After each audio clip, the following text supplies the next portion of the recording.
नमस्कार, मैं doctor Anita Tamboli, associate professor, department of sociology, government arts girls college Kota. आज का टॉपिक है साइंटिफिक मेथड। पिछले वीडियो में मैंने समाजशास्त्र क्या है और वैज्ञानिक पद्धति क्या है ये बताया था। आज हम आगे देखेंगे बच्चों कि वैज्ञानिक पद्धति के, जैसा कि मैंने आपको बताया था कि वैज्ञानिक पद्धति वो पद्धति है जो कि किसी भी विषय का अध्ययन, किसी भी ज्ञान की अभिवृद्धि करने का वो तरीका है जिसमें हम क्रमबद्ध रूप से, व्यवस्थित रूप से, विधिवत हम उस विषय का ज्ञान प्राप्त, सूचनाएं प्राप्त करते हैं। तो एक क्रमबद्ध व्यवस्थित अध्ययन करने वाली विधि को हम वैज्ञानिक पद्धति कहते हैं। तो चूंकि क्रमबद्ध रूप से की जाती है तो नेचुरली इसके कोई चरण होते हैं, स्टेप्स होते हैं। तो हम किस तरह से, किन चरणों से होकर गुजरते हैं, आज हम ये देखेंगे कि वैज्ञानिक पद्धति के कौन कौन से चरण होते हैं। तो जब भी हम कोई अनुसंधान करते हैं, रिसर्च करते हैं, कोई भी ज्ञान की प्राप्ति करते हैं, सूचनाएं प्राप्त करते हैं, तो हम वैज्ञानिक पद्धति के द्वारा क्रमबद्ध रूप से, चरणबद्ध रूप से हम उसको काम में लेते हैं। तो किसी भी विषय का अध्ययन करने से पहले हम सबसे पहले हम विषय का चुनाव करते हैं कि नेचुरल है, हमारे पास कोई टॉपिक होना चाहिए, कोई विषय होना चाहिए कि हम किस चीज़ का, किस विषय के बारे में हम जानकारी प्राप्त करना चाह रहे हैं, किसकी हम खोज करना चाह रहे हैं, किसके बारे में हमें ज्ञान की वृद्धि करना है। तो सबसे पहला चरण आता है, जब भी हम कोई अनुसंधान कार्य शुरू करते हैं तो सबसे पहला कि समस्या का चुनाव करना, सिलेक्शन ऑफ प्रॉब्लम, कि हम किस विषय पर हम अपना अनुसंधान करने जा रहे हैं।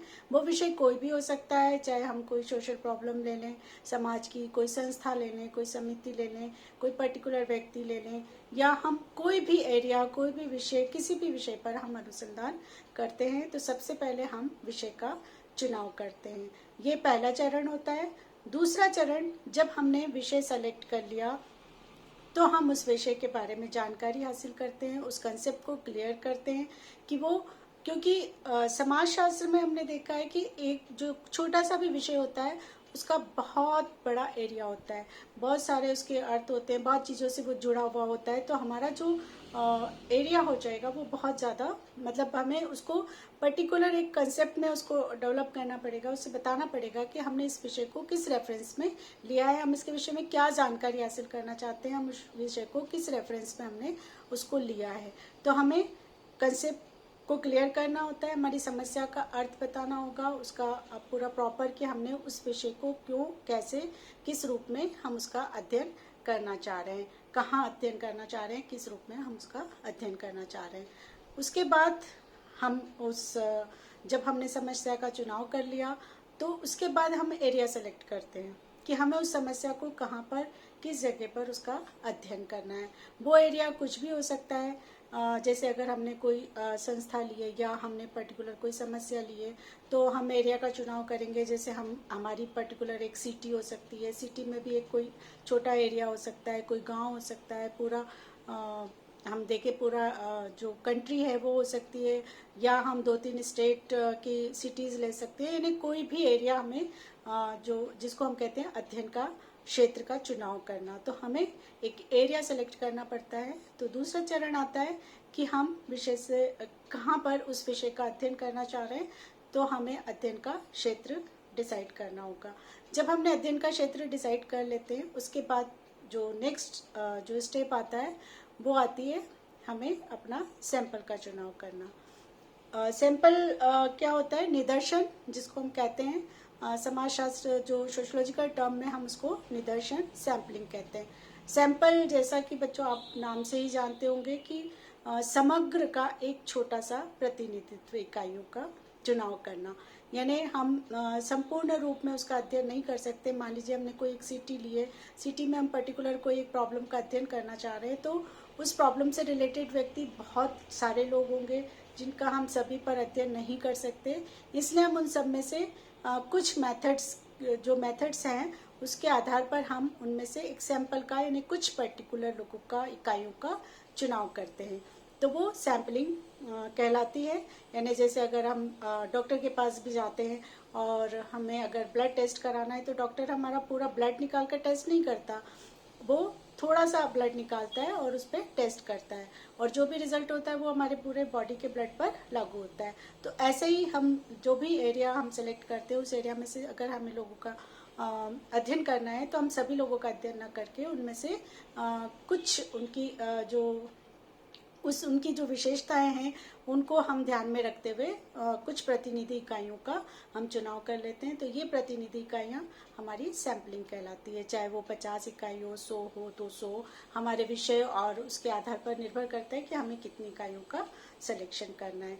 तो हमने समस्या का चुनाव कर लिया, अध्ययन क्षेत्र डिसाइड कर लिया, हमने इकाइयों का चुनाव कर लिया। अब आता है कि हाइपोथेसिस बनाना, उपकल्पना। ये उपकल्पना क्या है? यानी जैसा इसके नाम से स्पष्ट है कि कल्पना करना। किस चीज़ की कल्पना करना? कि हम अनुसंधान करेंगे, हम रिसर्च करेंगे, हम सर्वे करेंगे, जो भी हम जो अध्ययन कर रहे हैं उसका क्या रिजल्ट निकलेगा, आगे जाके हम उसका क्या रिजल्ट निकलने वाला है उसका पहले से हम एक अंदाज़ा लगा लेते हैं कि अगर ऐसा हुआ तो ऐसा हो सकता है।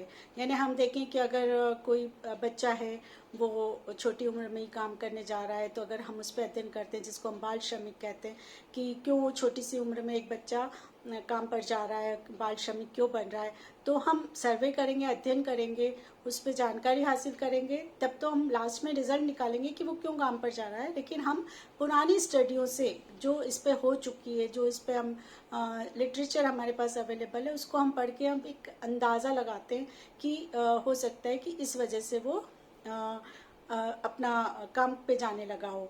तो इस तरह से हम अपने जो विषय है उसका जो रिसर्च का जो रिजल्ट निकलने वाला है उसका हम पहले से ही एक अंदाज़ा हम लगा लेते हैं। और ये अंदाज़ा यानी जिसको जो हम कल्पना करते हैं, समाजशास्त्री भाषा में हम उसको उपकल्पना कहते हैं, कि पहले से ही हम उसके बारे में प्री जानकारी निकाल लेते हैं या उसके बारे में हम सोच लेते हैं कि ये ऐसा रिजल्ट निकलेगा। और केवल ये एक दो नहीं, हम 4-5 हाइपोथेसिस बनाते हैं कि ये भी हो सकता है, ये भी हो सकता है।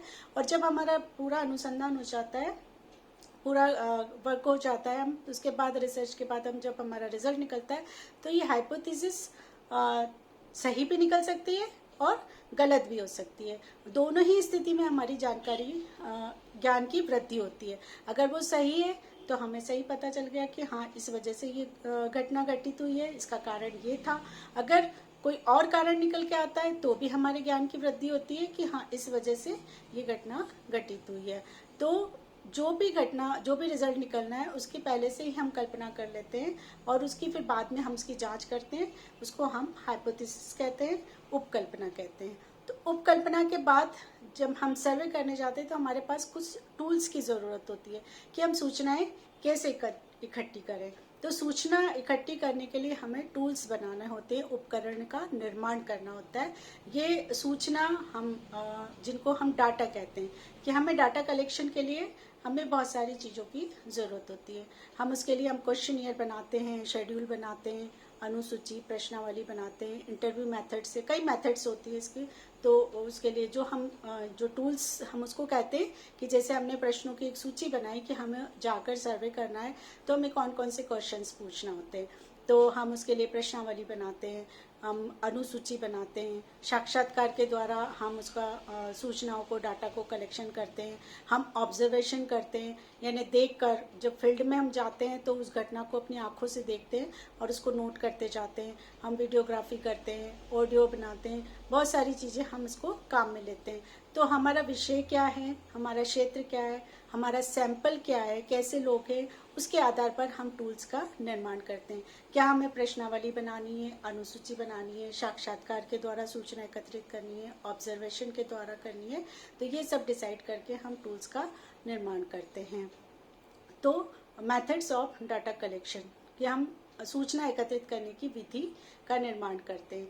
क्वेश्चनियर, अनुसूची, ये क्या है? प्रश्नावली, प्रश्नों की एक सूची होती है जिसमें हमारे विषय से संबंधित कुछ प्रश्न होते हैं, जो ओपन प्रश्न भी होते हैं, क्लोज भी होते हैं, वैकल्पिक भी होते हैं, और हम उनसे वो जो हमारी इकाइयाँ हैं, जो सदस्यों का हमने सैंपल में चुनाव किया, हम उनके पास जाकर प्रश्नों को पूछते हैं और उनसे सूचना एकत्रित करते हैं, जानकारी हासिल करते हैं। तो ये अपने विषय से संबंधित कई प्रश्नों की एक सूची होती है।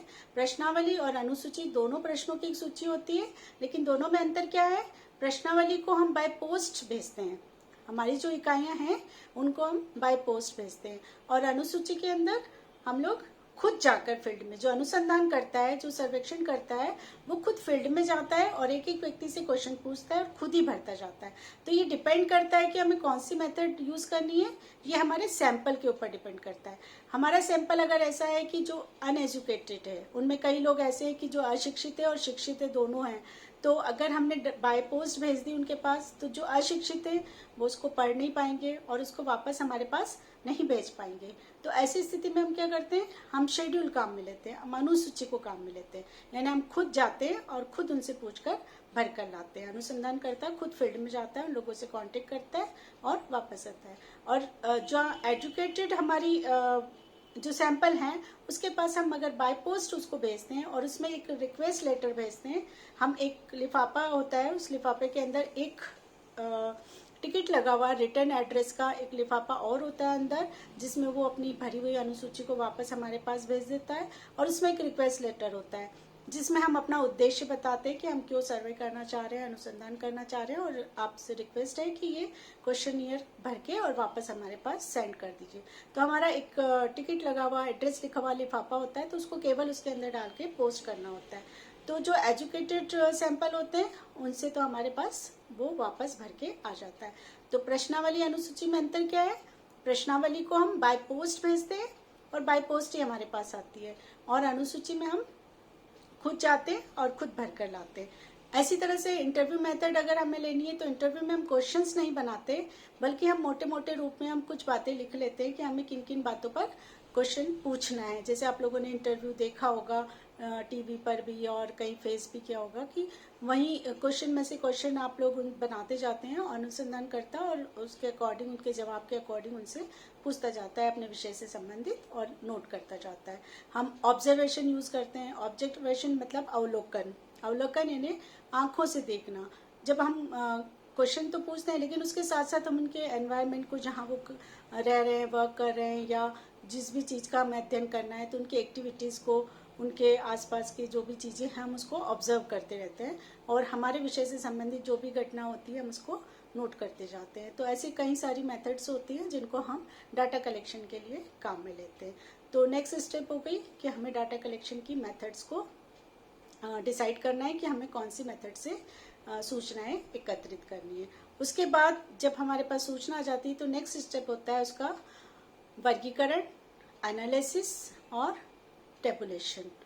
हम उसको टेबुलेशन के माध्यम पे उन सारे डाटा को एनालिसिस करते हैं। ये टेबुलेशन क्या है कि हम जब भी एनालिसिस करेंगे तो हमारे पास बहुत लार्ज स्केल पर डाटा होगा और बिखरा हुआ डाटा होता है, हम उसमें कुछ भी एनालिसिस नहीं कर पाते कि क्या है।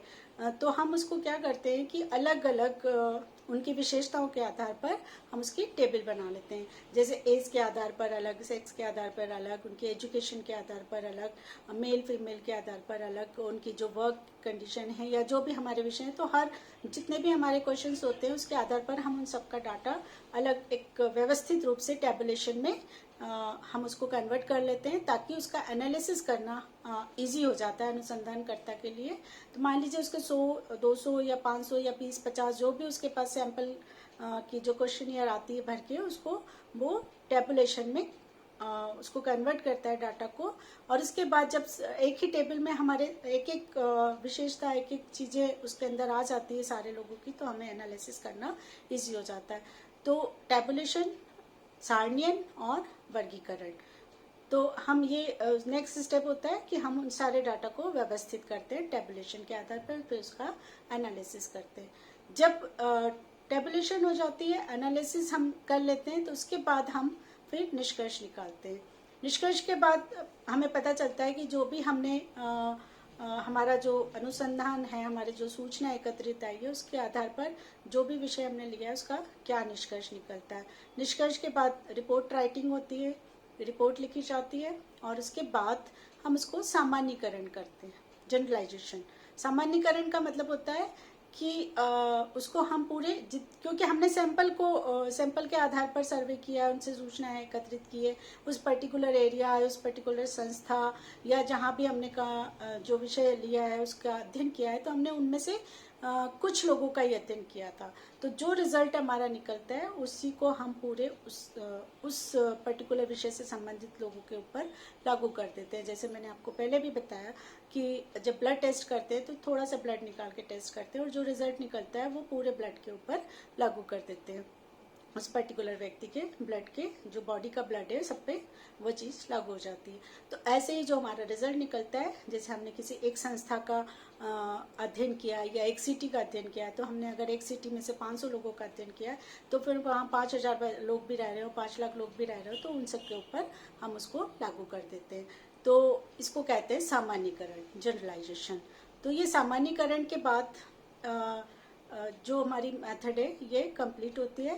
लेकिन इसके बाद जो साइंटिफिक मेथड का एक हम इसको विज्ञान, इस विधि से जो अध्ययन करता है उसको हम विज्ञान क्यों कहते हैं कि इसके आधार पर जो अध्ययन किया जाता है वो बिल्कुल साइंटिफिक होता है। और इस अध्ययन के आधार पर जो निष्कर्ष निकलता है ये तभी साइंटिफिक होता है कि अगर हम कोई भी दूसरा व्यक्ति इसी मेथड को यूज करते हुए किसी भी समय, किसी भी समय में, और कोई भी व्यक्ति अगर उसको उसी विषय पर अगर उसको अध्ययन करना चाहता है तो उसका जो निष्कर्ष निकलता है वो वही निष्कर्ष निकलता है। इसलिए हम इसको विज्ञान की श्रेणी में रखते हैं। इसके ज्ञान को, इस मेथड से जो ज्ञान प्राप्ति होती है, जो इसलिए इसी के आधार पर, वैज्ञानिक पद्धति के आधार पर ही हम सिद्धांतों का निर्माण करते हैं कि आगे वो सिद्धांत बनाते हैं कि जब भी ऐसी परिस्थितियां होगी, ऐसी घटनाएं होगी, ये कारण अगर आता है तो उसका परिणाम यही निकलेगा। तो इसको हम इसीलिए विज्ञान की श्रेणी में रखते हैं। और इस वैज्ञानिक पद्धति को काम में लेते हुए दो चीजें हमें बच्चों ध्यान में रखनी होती है। एक होती है ऑब्जेक्टिविटी और एक होती है सब्जेक्टिविटी। क्योंकि अगर हमने ऑब्जेक्टिविटी और सब्जेक्टिविटी पे ध्यान नहीं दिया तो हमारा रिजल्ट साइंटिफिक नहीं हो सकता। ये दोनों चीजें क्या है? वस्तुनिष्ठता ऑब्जेक्टिविटी, और व्यक्तिनिष्ठता सब्जेक्टिविटी। ये दोनों चीजें क्या है कि ऑब्जेक्टिविटी वो है, इसका अर्थ ये है कि जो चीज वास्तव में जैसी है उसे वैसे ही रूप में स्वीकार करना, उसका अध्ययन उसी रूप में उसका अध्ययन करना। हम उसमें अपने विचार, अपनी भावनाओं को या अपने तरीके से उसको मोल्ड नहीं कर सकते, करना चाहिए। जो जैसी है उसको वैसे ही रूप में अध्ययन करना चाहिए। और सब्जेक्टिविटी वो है जिसमें हम अपने विचारों को, भावनाओं को जोड़ देते हैं, हम उसको अपने रूप में उसको देखना शुरू कर देते हैं। तो ये होती है सब्जेक्टिविटी। चूंकि हमारे समाज शास्त्र में जब हम अध्ययन करते हैं तो हमारा विषय एक प्योर साइंस की श्रेणी में हम नहीं इसलिए मान सकते ज़्यादा। वैसे हमारा विषय विज्ञान है, साइंटिफिक मेथड को यूज करते हैं, लेकिन इसमें चूंकि हम मानव का अध्ययन करते हैं, मनुष्य का अध्ययन करते हैं, लाइव व्यक्ति का अध्ययन करते हैं, और उसमें हम भी उसी समाज के व्यक्ति हैं, जब हम अध्ययन करते हैं तो उसमें थोड़ी बहुत सब्जेक्टिविटी की संभावना रहती है, हम उसमें अपने विचारों को शामिल कर लेते हैं। तो अगर हम तटस्थ होकर ऑब्जेक्टिविटी को पूरी तरह से लागू करके अगर हम अध्ययन करते हैं तो हमारा विषय भी विज्ञान की श्रेणी में आ सकता है। तो बच्चों यही वैज्ञानिक पद्धति है। जो भी विषय, सब्जेक्ट, चाहे वो समाजशास्त्र हो, चाहे रसायन शास्त्र हो, बॉटनी हो, जूलॉजी हो या सोशियोलॉजी हो, अगर वो वैज्ञानिक पद्धति को, साइंटिफिक मेथड को यूज करते हुए अपने विषय का अध्ययन करता है तो विषय विज्ञान की श्रेणी में माना जाता है। Thank you.